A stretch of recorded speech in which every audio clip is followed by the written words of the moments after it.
Hello students, how are you? Welcome back Mehta school digital classes.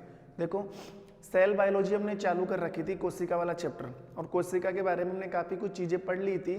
कोशिका की discovery, ठीक है, कोशिका की डिस्कवरी के साथ साथ हमने पढ़ा था कोशिका की कुछ बेसिक चीज़ें, जैसे कोशिका का आकार, कोशिका की आकृति, कोशिका सिद्धांत।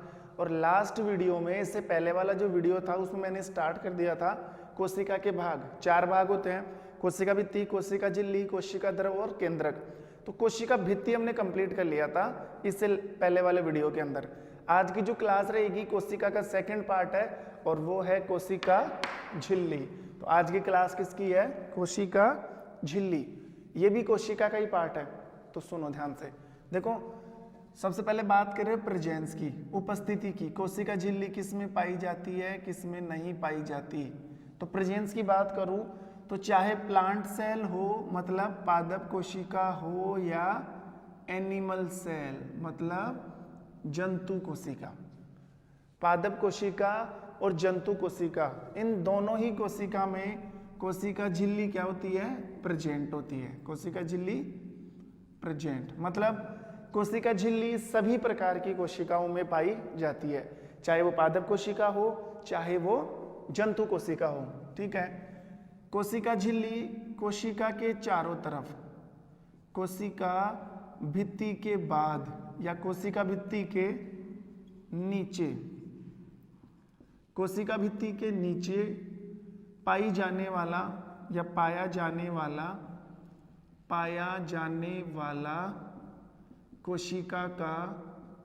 कोशिका का आवरण होता है।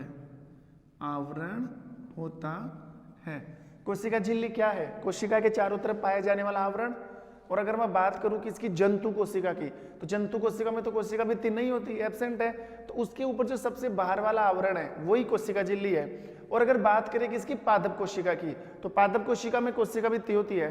तो पहले कोशिका भित्ति, और कोशिका भित्ति के नीचे कोशिका झिल्ली, तभी तो मैंने लिखा है कोशिका भित्ति के नीचे पाया जाने वाला कोशिका का आवरण क्या कहलाता है? कोशिका झिल्ली। लेकिन जंतु कोशिका है ना, तो डायरेक्टली बोलना है कोशिका के चारों तरफ सबसे बाहर पाया जाने वाला आवरण क्या होता है?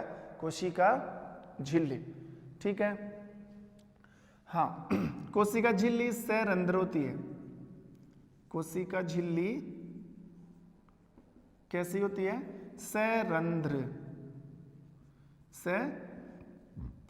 सरंध्र का मतलब है इसमें भी छोटे छोटे क्या पाए जाते हैं? छिद्र पाए जाते हैं, छोटे छोटे छेद या छोटे छोटे छिद्र पाए जाते हैं। कोशिका झिल्ली पारगम्य झिल्ली है। कोशिका झिल्ली पारगम्य तो है ही है, पारगम्य के साथ साथ कोशिका झिल्ली एक चयनात्मक झिल्ली है। चयनात्मक झिल्ली है। देखो इसका क्या मतलब है, मैंने जब कोशिका भित्ति पढ़ाया था तब भी बताया था कोशिका भित्ति सरंध्र है, उसमें भी छोटे छोटे छिद्र पाए जाते हैं, और कोशिका भित्ति पारगम्य होती है, मतलब कोशिका भित्ति में कोई भी पदार्थ आ सकता है, कोई भी पदार्थ जा सकता है। तो ये काम कोशिका झिल्ली में भी हो सकता है, लेकिन सभी पदार्थ कोशिका झिल्ली के अंदर नहीं जा सकते। सुन लेना ध्यान से, कोशिका झिल्ली किस टाइप की झिल्ली है? चयनात्मक। और चयनात्मक का मतलब होता है चुने हुए। चुने हुए का मतलब है कोशिका झिल्ली हर किसी पदार्थ को कोशिका के अंदर नहीं आने देती। जो पदार्थ कोशिका के लिए यूजफुल है, उपयोगी है, अर्थात कोशिका झिल्ली के द्वारा कुछ चुने हुए पदार्थों को ही कोशिका के अंदर आने की अनुमति है। जैसे मान लो ये कोशिका भित्ति और इसके नीचे ये कोशिका झिल्ली। हालांकि इन दोनों के अंदर होल होते हैं, दोनों के अंदर क्या होते हैं? छिद्र होते हैं। तो कोई जो पदार्थ कोशिका भित्ति की तरफ से तो कोई भी अंदर आ सकता है, लेकिन कोशिका झिल्ली उसको रोक देगी। किसको रोकेगी? जो चीज कोशिका के लिए उपयोगी नहीं है, अनुपयोगी है, उसको वो अंदर नहीं आने देती है। जो चीजें कोशिका के लिए उपयोगी है, वास्तव में कोशिका के लिए जो चीजें जरूरी है, वही चीजें कोशिका के अंदर जा सकती है, वही पदार्थ कोशिका के अंदर जा सकता है। इसीलिए कोशिका झिल्ली के लिए हम कह सकते हैं कोशिका झिल्ली एक चयनात्मक झिल्ली है, क्योंकि कोशिका झिल्ली कुछ चुने हुए पदार्थों को अंदर आने देती है। वो जो चुने हुए पदार्थ है वो कोशिका के लिए कैसे हैं, उपयोगी। कई बार क्वेश्चन आता है कि कोशिका झिल्ली को चयनात्मक झिल्ली क्यों कहा जाता है। ठीक है, नेक्स्ट कोशिका झिल्ली को प्लाज्मा झिल्ली भी कहते हैं। कोशिका झिल्ली को प्लाज्मा झिल्ली भी कहते हैं। कोशिका झिल्ली को प्लाज्मा झिल्ली भी कहते हैं। तो ये तो थी कोशिका भित्ति के बारे में कुछ बेसिक डिटेल। अब हमें ये पढ़ना है कि कोशिका झिल्ली के लिए कोशिका झिल्ली किसकी बनी होती है। कोशिका भित्ति तो किसकी बनी हुई थी, सेल्यूलोज की, और कोशिका झिल्ली किसकी बनी हुई है। देखो कोशिका झिल्ली की संरचना को, कोशिका झिल्ली के संगठन को समझाने के लिए बहुत सारे वैज्ञानिकों ने तर्क और वितर्क किए। बहुत सारे ऐसे साइंटिस्ट हैं जिन्होंने अपनी अलग अलग राय दी है। कुछ साइंटिस्ट ये कहते हैं कि कोशिका झिल्ली प्रोटीन की बनी होती है, कुछ साइंटिस्ट ये कहते हैं कि कोशिका झिल्ली वसा की बनी हुई है, कुछ साइंटिस्ट ये कहते हैं कोशिका झिल्ली कार्बोहाइड्रेट से बनी हुई है। मतलब सब साइंटिस्ट की अलग अलग राय है। तो अब हम कौन सा माने, तो हमें वही पढ़ना है जो सबसे पॉपुलर, सबसे लोकप्रिय और सबसे ज्यादा विश्वसनीय जो सिद्धांत है, जिसको हम सबसे ज्यादा सही मानते हैं।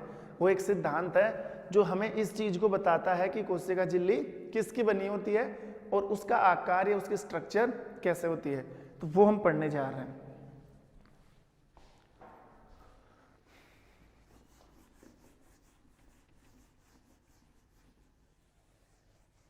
देखो पढ़ना क्या है, कोशिका झिल्ली की संरचना।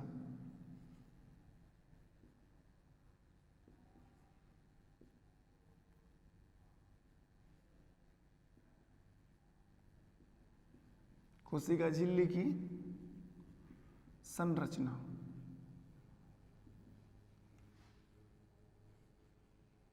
हाँ, स्ट्रक्चर ऑफ सेल मेम्ब्रेन। कोशिका झिल्ली की संरचना अलग अलग वैज्ञानिकों ने अलग अलग समय पर बहुत सारे मत प्रस्तुत किए और उन्होंने एक्सप्लेन करने की कोशिश की है कि कोशिका झिल्ली किसकी बनी हुई है। लेकिन हमें पढ़ना है जो सबसे ज्यादा पॉपुलर है। ये पॉपुलर से मतलब है जो सबसे ज्यादा सही सिद्धांत था, जिसको सभी के मत प्राप्त हुए, और वो सिद्धांत था तरल मोजेक सिद्धांत। तरल मोजेक सिद्धांत, fluid mosaic theory, fluid mosaic theory. और ये जो सिद्धांत दिए थे उन वैज्ञानिकों का नाम था given by Singer and Nicolson. Singer and Nicolson दो साइंटिस्ट थे, एक का नाम सिंगर था, एक का नाम क्या था, निकोलसन। इन दोनों ने एक्सप्लेन किया था कि कोशिका झिल्ली किसकी बनी होती है। तो सबसे पहले ध्यान रखना, कोशिका झिल्ली की जो मोटाई होती है, कोशिका झिल्ली की मोटाई है 7 नैनोमीटर। 7 नैनोमीटर, और 7 नैनोमीटर का मतलब हो गया 70 एंगस्ट्रॉम के आसपास। 70 एंगस्ट्रॉम के आसपास। वो मैंने बताया था जब कोशिका वाला चैप्टर चालू किया था कि 1 नैनोमीटर में कितने एंगस्ट्रॉम होते हैं, 10 एंगस्ट्रॉम। अभी जो नैनोमीटर और जो एंगस्ट्रॉम है ना, ये लंबाई के मात्रक है। कौन सी लंबाई की, जो बहुत छोटी लंबाई होती है, जिसको हम आंखों से देख भी नहीं पाते। तो कोशिका को ही नहीं देख पाते, कोशिका झिल्ली को कहां से देखेंगे। तो 7 नैनोमीटर यानी कि 1 नैनोमीटर में 10 एंगस्ट्रॉम, तो 7 नैनोमीटर में 70 एंगस्ट्रॉम। ठीक है, ये इसकी मोटाई होती है। तो सिंगर और निकोलसन क्या बोलते हैं, कोशिका झिल्ली किसकी बनी हुई है, कोशिका झिल्ली वसा एवं प्रोटीन की बनी हुई है। वसा एवं प्रोटीन की बनी हुई है। फॉस्फोलिपिड की बनी होती है। अब ये फॉस्फोलिपिड आपको समझ में नहीं आएगा, इसलिए आप ध्यान रखना। कोशिका आप जैसे बड़ी क्लासों में जाओगे ना, तब और भी अच्छे से इसको समझ पाओगे। फिलहाल आपको इतना ही मिलेगा, क्योंकि जितना आपका लेवल है उसके अकॉर्डिंग। कोशिका झिल्ली वसा एवं प्रोटीन की बनी हुई है। वसा एवं प्रोटीन। अब सिंगर निकोलसन ऐसे बताते हैं कि जो कोशिका झिल्ली होती है उसमें 2 परत तो वसा की होती है, 2 परत तो वसा की होती है और 1 परत प्रोटीन की होती है। 2 परत वसा की मतलब जैसे मान लो ये कोशिका है,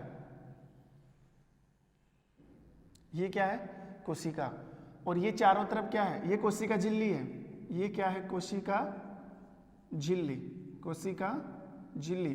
अब ये जो कोशिका झिल्ली है ना, ये जो कोशिका झिल्ली, इसकी ये ऊपर वाली परत और नीचे वाली परत, इसको मैं थोड़ा सा मोटा बनाऊं और सीधा बनाऊं। जैसे मान लो ये कोशिका झिल्ली है, ये वाली इतनी मोटी ये कोशिका झिल्ली है, तो ये ऊपर वाली परत और ये नीचे वाली परत, अब समझ में आ रहा है? ये समझो ये कोशिका झिल्ली है, मैंने इसको सीधा कर दिया, ऐसे समझ लो। तो ऊपर वाली परत और नीचे वाली परत ये तो किसकी बनी होती है, वसा की। ये तो किसकी बनी हुई है, वसा की। और इसके बीच वाली जो परत है, ऊपर वसा की परत, नीचे वसा की परत, बीच में प्रोटीन के अणु फंसे रहते हैं। ऐसा कौन बोल रहा है, समय नहीं बोल रहा, ऐसा सिंगर और निकोलसन बताते हैं कि कोशिका झिल्ली में ऊपर वाली परत भी वसा की, नीचे वाली परत भी वसा की, बीच में प्रोटीन के अणु फंसे रहते हैं। तो देखो एक बार मैं स्ट्रक्चर बना देता हूं, कैसे सिंगर निकोलसन ने कोशिका झिल्ली की स्ट्रक्चर समझाई थी और उसको बनाया था। ध्यान देना एक बार।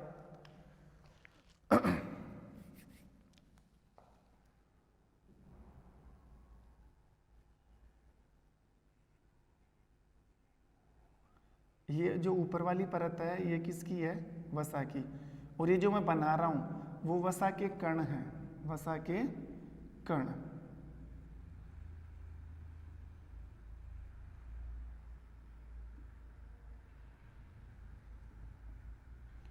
ये वसा के कण है, एक परत वसा की और ये नीचे वाली परत भी वसा की।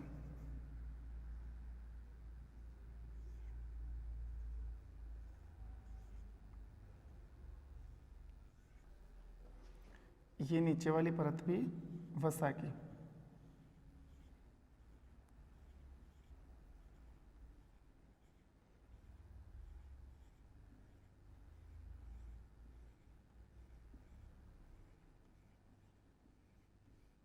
ये देखो ये 2 परत किसकी है, वसा की। तो ये क्या बना है मैंने, वसा के कण। एक बार मैं अलग से बना के समझाऊं, ये जो ऐसा बना हो ना, ये एक वसा का कण है। तो वसा के बहुत सारे कण मिलकर क्या बना रहे हैं, वसा की परत बना रहे हैं। तो वसा के कण के 2 भाग होते हैं, ऊपर वाला जो भाग है वो तो है सिर, वो तो हेड है, हेड, वो तो क्या है, हेड। और नीचे वाला जो पार्ट है वो है पूंछ, टेल। एक हेड है और एक टेल है। अब ये सिर है और ये पूंछ है, ये हेड है और ये टेल है। तो जो सिर है ना ये पानी की तरफ रहता है, मतलब इसको बोलते हैं जल स्नेही।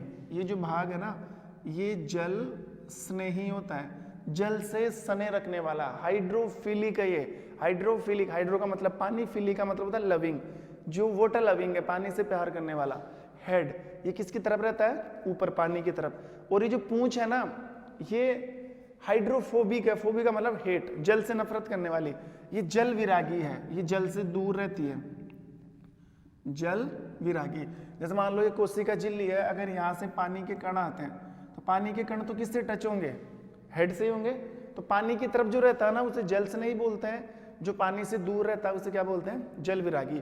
तो वसा के कण के 2 भाग होते हैं, हेड और टेल। हेड कैसा होता है, हाइड्रोफोबिक, और टेल कैसा होता है, हाइड्रोफोबिक।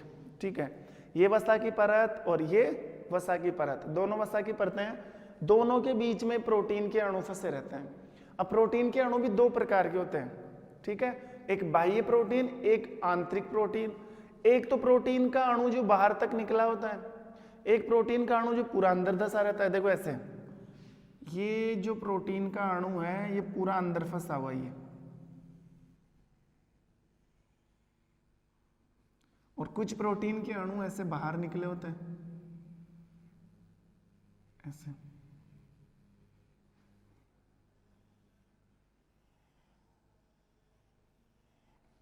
ये प्रोटीन के अणु बाहर निकल रहे हैं। तो प्रोटीन के अणु 2 प्रकार के, ये जो प्रोटीन का अणु है वो कौन सा है, आंतरिक प्रोटीन, और ये जो है वो कौन सा है, बाह्य प्रोटीन। ये कौन सा है, बाह्य प्रोटीन। ये क्या है, वसा की परत, वसा की परत, ये भी क्या है, वसा की परत। अब देख लो, ये जो कोशिका झिल्ली दिख रही ना आपको, अगर इसको मैं जूम करके दिखाऊं तो ऐसी नजर आएगी। इस कोशिका झिल्ली को मैं ऐसे जूम करूं, बड़ा करके दिखाऊं तो ऐसी नजर आने वाली है। ऊपर वसा की परत, नीचे वसा की परत, बीच में प्रोटीन के अणु फंसे होते हैं। दो तरीके से फंसे रहते हैं, एक तो पूरा फंसा रहता है जिसको आंतरिक प्रोटीन कहते हैं, एक बाह्य बाहर निकला होता है जिसको बाह्य प्रोटीन कहा जाता है। ऐसे स्ट्रक्चर समझाई थी कोशिका झिल्ली की किसने, सिंगर और निकोलसन को, और अपने सिद्धांत का नाम दिया था तरल मोजेक सिद्धांत, fluid mosaic theory, fluid mosaic theory. अब हमें क्या पढ़ना है, कोशिका झिल्ली के कार्य। देखो स्ट्रक्चर तो कंप्लीट हो गई, अब क्या देखना है, कोशिका झिल्ली के कार्य। यहां लिख देता हूं,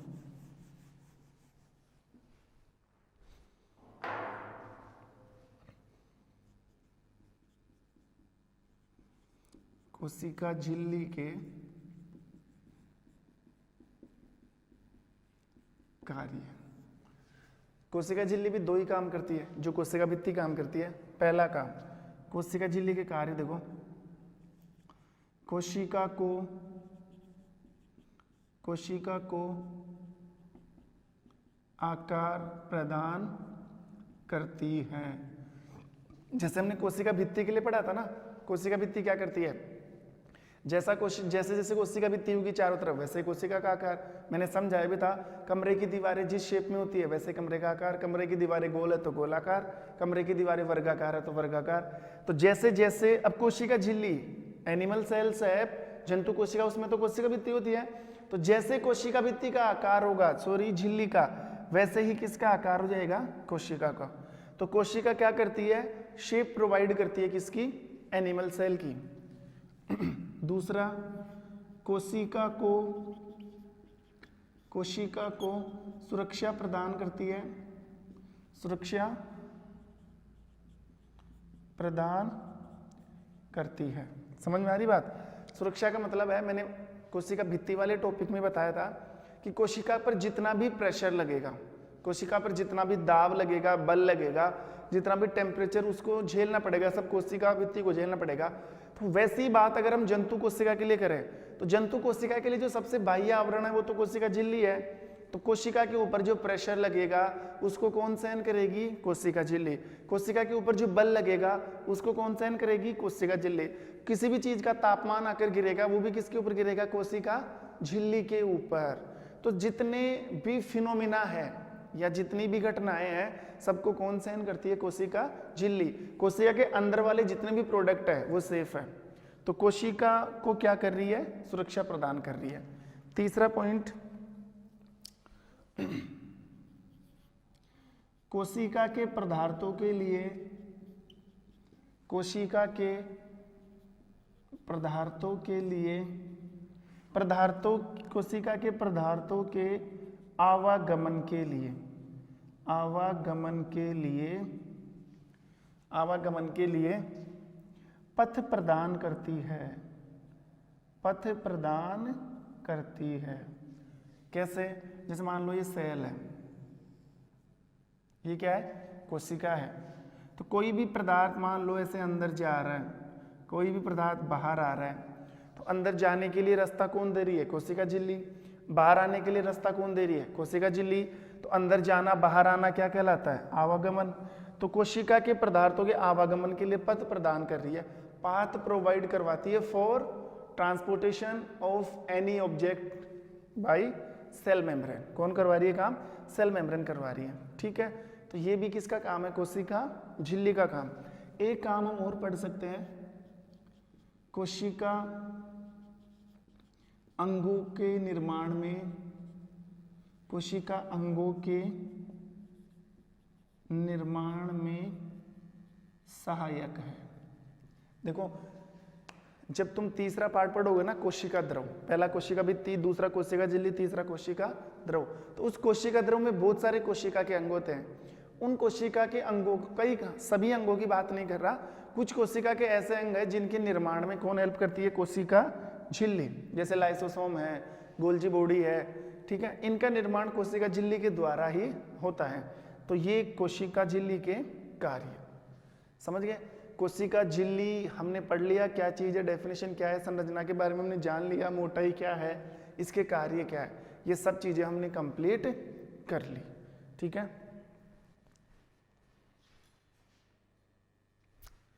तो ये देखो, ये कोशिका झिल्ली वाला मैटर तो क्या हो चुका है, कंप्लीट हो चुका है।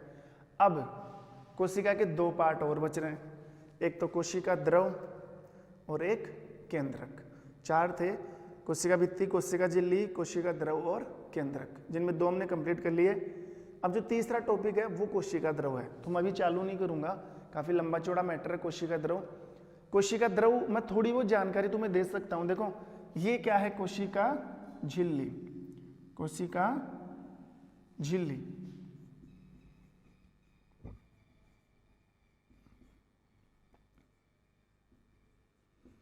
कोशिका झिल्ली। तो इस कोशिका झिल्ली के अंदर कोशिका बीच में क्या है, ये केंद्रक, कोशिका झिल्ली, और बिल्कुल बीचों बीच में क्या होता है, केंद्रक। तो कोशिका झिल्ली अगर पादप कोशिका है तो कोशिका भित्ति भी आएगी। तो कोशिका झिल्ली और केंद्रक के बीच में जो पदार्थ भरा रहता है ना, वो कोशिका द्रव होता है। और इसकी प्रकृति कैसे होता है, तरल पदार्थ होता है, लिक्विड होता है, शहद जितना, ठोस नहीं है ना गैस है, ये कैसा होता है, तरल। तो कोशिका झिल्ली और केंद्रक के अंदर जो पदार्थ भरा रहता है उसे हम बोलते हैं कोशिका द्रव। ठीक है, अभी कोशिका द्रव क्या चीज है, किससे बना हुआ है, कौन कौन से पदार्थ इसके अंदर है, ये सब चीजें आपको मिलेगी नेक्स्ट वीडियो के अंदर। अभी हम इसको चालू नहीं करेंगे, नेक्स्ट क्लास में हमारा टॉपिक यही रहेगा, कोशिका द्रव, साइटोप्लाज्म। तो दो टॉपिक कंप्लीट हो चुके हैं, तीसरा टॉपिक कोशिका द्रव लेकर मैं नेक्स्ट क्लास में आपके सामने पेश होऊंगा। तब तक के लिए thank you, have a nice day.